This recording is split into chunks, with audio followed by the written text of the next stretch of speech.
Good morning, everyone. Okay, today we'll continue on our book reading, The Toyota Way to Service Excellence by Jeffrey K. Liker and Karen Ross. We're in chapter 6, which said micro principles, and we're in principle 6, which says stabilize and continually adopt work pattern.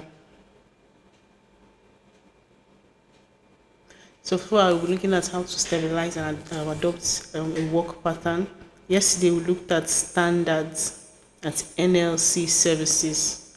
Standards are something to be adhered to. Standards are something to be adhered to. Okay. So today we'll continue from there. Where we stopped yesterday, talking about NL service and its standards of productivity or standard of work across the organization, talking about their need for specialized regional training and the rest of it. Okay. So in order to ensure that all credit processors adopted and adhered to the standard work, one credit processor per team would be designed as the team's standard work leader, SWL, as well as doing weekly audits to ensure that their team members weren't deviating from the standards. The SWLS would meet on a bi-weekly basis to discuss any changes in the standard work that had been identified by any of the team. If all the SWLs agreed with the changes, then the office will implement the changes in the standard work. And the SWL would add extra audits to make sure the new changes would adhere to. Lean mechanics also suggested that a best practice deployment process be created across NL services so that changes in the standard work made in one area of the company could be easily shared and leveraged in on other areas. Having the best practice deployment process will also increase productivity by preventing regions from wasting time working on changes in standard work that has already been completed in other areas of the company. The best practice deployment process would make for easy and swift adoption of those changes and ensure that productivity continues to rise. Ray assured Mike that the best practice deployment process will also be easy to implement. Each office would designate two of their team SWL as level 2 SWLs, and they would attend monthly regional meeting. Each quarter, one of the level 2 SWLs would prepare for and attend the national level 3 SWL meetings. Changes approved at the meeting will be quickly spread to similar jobs across the country. Mike Gallagher was a little concerned that between completing standard work audits and attending meetings, the SWL will be taken away from processing credit transactions and serving their customers for quite a bit of time in the months. However, Ray reminded Mike that the positive gains in productivity from having credit transaction processors all doing work in the same efficient standard way will outweigh any of the negative effects for the SWL's teammates or customers. In fact, with the productivity gain from the standard work, it should be possible to reduce the workforce, the main basis for the promised cost reduction. If Mike had any remaining reservations about how the use of standard work will be enforced across the organization, Ray explained the semi-annual lean audit review process. Twice a year, a team made up of experts from lean mechanics and NL services audit department would visit each office to complete a lean audit review, or LAR.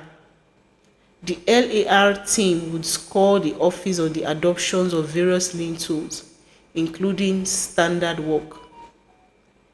If credit transaction processors were not found to be adhering to their standard work, they and the SWL for their team would receive a written warning, and the LAR results would be noted in their annual performance appraisal. With all these levels of checking, there would be no possibilities that credit transaction processors would be able to or want to deviate from their standard work. 6 months later, as promised, Lean Mechanics had created standard work for all the main tasks in the credit transaction process and set up the best practice deployment process. By the end of the year, each region had had 2 lean audit reviews. As Mike Gallagher reviewed the PowerPoint deck of the LAR results, the spreadsheet listed the changes that had been made to the standard work, mostly only changing words here or there, and the productivity numbers, yet something just didn't add up.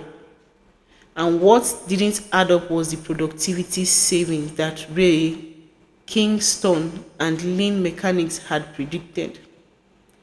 Even after he ran the numbers for the 3rd time, Mike had to admit that no matter how he calculated it, the 20% productivity gain that had been promised just wasn't there. When he looked at the cold, hard numbers, it was obvious that most offices had no productivity gains, and some even had losses.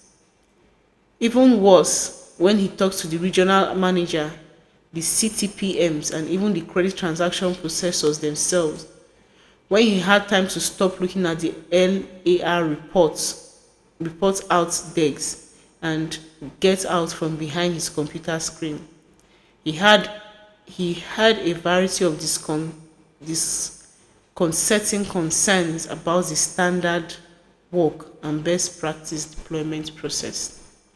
1. Credit transaction processors were still doing their work however they wanted to do, but not wanting to receive warning or write-ups. They followed the standard work if they were being watched by the standard work leader for their team or doing one of the LARs. Very few improvements to standard work had been made at all. Standard work leaders complained that since most changes brought to them were simply the personal preference of a person who suggested it, it was impossible to get others to agree, and it took so long to move possible changes through the best practice deployment process that more people were reluctant to even bring up a suggestion. Customers were complaining that it was harder than ever to get in touch with the credit transaction processor dedicated to their account if that person was a standard work leader. The number of team audits and amount of time for standard work leader meetings kept the SWLs away from their desks and customers for hours at a time.